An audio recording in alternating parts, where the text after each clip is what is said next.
Welcome back to our Hour of Science here at CCPS Digital Learning Day.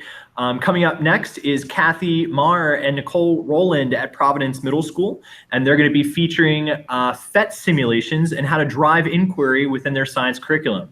But remember, just because this is a middle school does not mean elementary science cannot get into this as well. So high school and elementary teachers, listen up. You might find something very interesting. So if you're tuned in live and you want to engage with Kathy and Nicole during the presentation, if you go to bit.ly/DLDCCPS, all lowercase, there's a back channel document there. So if you have any questions or any wonders for them while they're doing their presentation, you can ask them there. And if they have time at the end, they'll answer, or they'll come back later and answer. Also, if you can only tune in for this video, but you want to watch some more, all the videos and everything, all the resources will be posted on this page throughout the day. So this is your one-stop shop for all things CCPS Digital Learning Day today. All right, so without further ado, here is Kathy and Nicole over at Providence Middle School.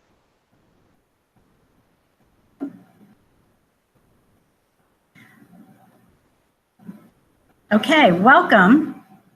And we are at Providence Middle School. My name is Kathy Marr, and I am the Instructional Technology Integrator for Chesterfield County Schools, and also the Integrator for Providence Middle School. And my partner? My name is Nicole Rowland. I am a 6th grade science teacher here at Providence Middle School.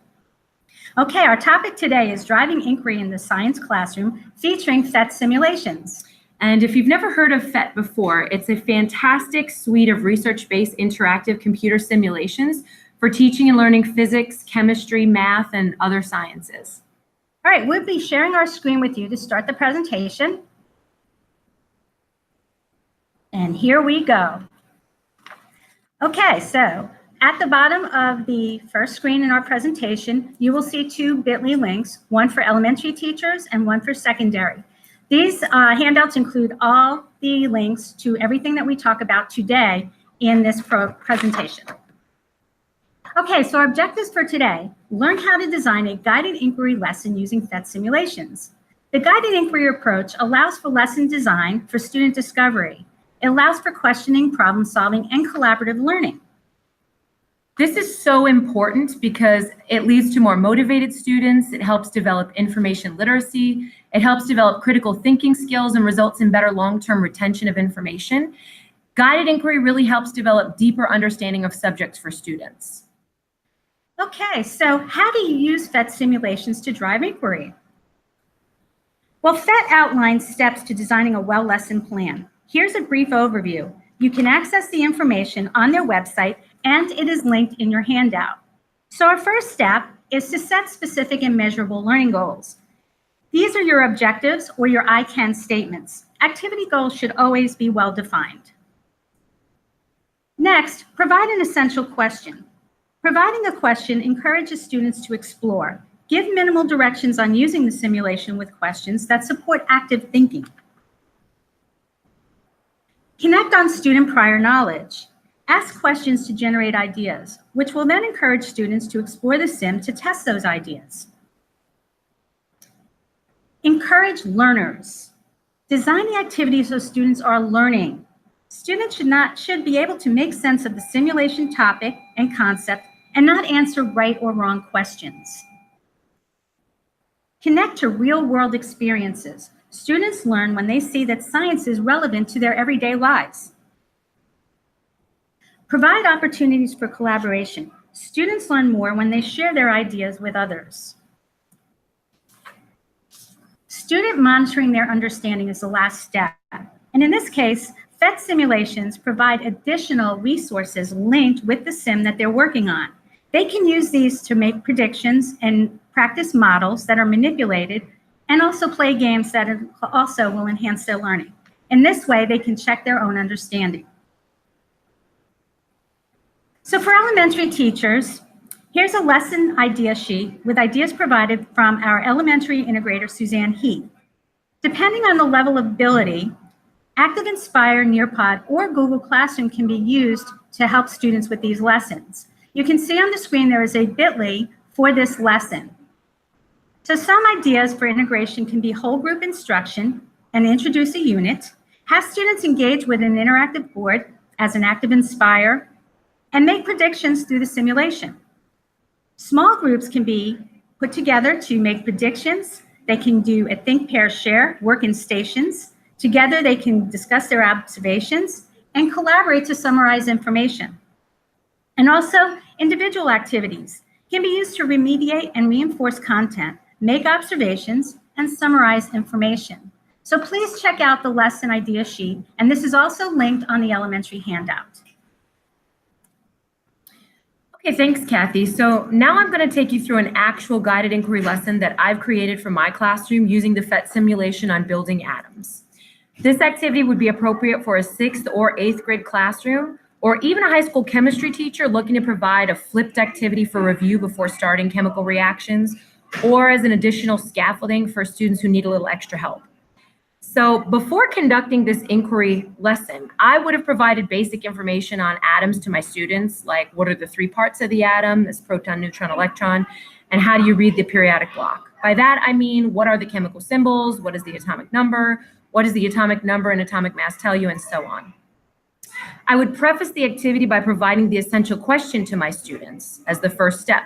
In this case, it is, what do atoms look like, and how can we make a model of an atom? In general, I would remind them of what we've been studying as a way to activate their prior knowledge. And before beginning the simulation, I would provide them with a copy of the digital lab sheet. Now, in my classroom, we keep an interactive notebook because I like to have a handwritten tool to correspond with a tech tool, just to help engage learners who don't necessarily remember well without writing things down.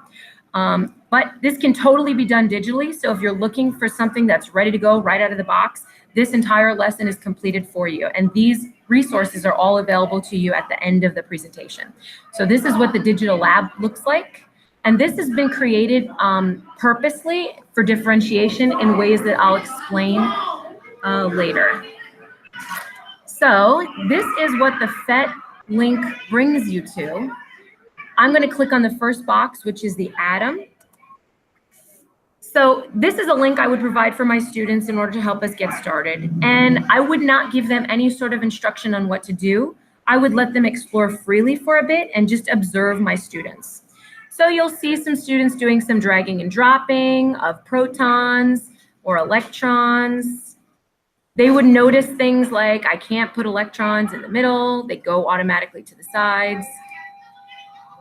Some students might quickly realize that changing the number of protons changes the element itself. As you see over here, as I change the number of protons, it changes what the element symbol is. Other students might need more guidance in order to see that. And it's very important during guided inquiry to engage with students and monitor their understanding throughout the process. Ask them questions like, what do you see happening when you move a proton, neutron, or electron? Why do you think this is happening? Once the student feels comfortable with the simulation and I see that they're making progress, I would direct their focus back to the lab sheet and ask them to start recording their discoveries. So I'd say, pick an element that you've created and write down the periodic block information. How many protons, neutrons, and electrons does that have? They would do a drag and drop activity or draw if this was on paper. If I find that a student is very quickly picking up on these essential questions, I would give them more advanced opportunities for inquiry. For example, I might ask, why are some of these atoms becoming ions or isotopes? So if I continue to add up here, you'll be able to see electrons. This changes now to an ion. So these are opportunities for students, again, to discover different things that happen with atoms on their own. I might point out the electron cloud model versus the orbits, and students always love when they figure that one out on their own. If I find a student was not understanding just by exploring on their own, I would provide them with some additional scaffolding. And this is where advanced planning before guided inquiry becomes very important for it to work well. It's very important to plan for differentiation using the guided inquiry activity, and that's why I designed the lab sheet the way that I did. I purposely left the periodic block blank for students to explore and choose their own element. But if I find a student is not getting it, I would provide that layer of support by asking them to build a specific element. Say, for example, nitrogen. They would have to drag the correct number of elements to get to nitrogen. And by doing that, they would see that it's the number of protons that is actually changing in the nucleus. I would have them write down that information on the lab sheet, and then this provides a perfect little opportunity to spiral in some review for students who maybe forgot, or if they were absent when I taught about the periodic block. Once students have had an adequate time to explore independently, I would ask them to then partner up with another student and visually compare the digital models that they made on their screens. So this is the collaboration piece that Kathy was talking about. Collaboration during inquiry is such an important part of processing that new information. I wanted to make sure that students would have talking points with each other, so I asked them to look for similarities and differences in their models. Students would notice that their protons, neutrons, and electrons are all in the same places, but that different numbers of protons create different elements. After collaborating, I have students perform a 3-2-1 reflection. I'll show you what that looks like. After the collaboration, 3-2-1 reflection, in which they would write 3 things that they've learned during this activity, 2 things that they've enjoyed during this activity, and 1 question that they have because of this activity. The PhET simulation is also fantastic because it provides some built-in self-monitoring of understanding in the form of a periodic block. I can't. Okay. I'm trying to show you these 2 things down here, but I'm not sure if it's going to let me. The periodic block, there's icons down at the bottom where there are additional games and activities that students can play around with. In this way, students can monitor their own understanding of how parts of the atom correspond to the parts of the periodic block. Students who maybe don't need additional periodic block review might choose to play the games instead, which are a bit more challenging, but all these activities are reinforcing the skills and concepts about atoms and periodic table that we've been learning throughout the unit. After the guided inquiry exploration, if I needed to provide additional practice to students on the skill, I would assign the Making Atoms practice sheet right here on their Chromebooks. It's a Google Drawing template where they drag and drop to build the atoms.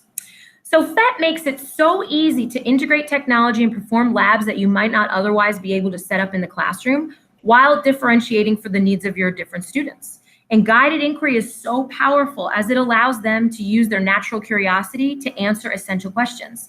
And I love it because it frees me up to help the students who are in need while providing natural enrichment to the students who can fly through things on their own. It's really a phenomenal tool, and there are over 125 different PhET simulations available. I highly suggest that you check them out and design some guided inquiry lessons tailored to your students and your classroom. All right, well, thank you, Nicole. That's an awesome lesson. As we said in the presentation, all the links are on the teacher handouts as well as this presentation. At the end of the presentation, we also link all of these items here for your review. So thank you for joining us today, and back to you, and have a wonderful day. Thank you, guys. Thank you, Kathy and Nicole. Sorry, I have my thing. Nicole over at Providence. Not Providence Middle. Yeah, Providence Middle. Providence Elementary. We have one of those too. You too. Coming up, we're going to be switching gears over to social studies with Laurie Sorrells, our elementary social studies curriculum specialist. So stay tuned for kidscitizen.net.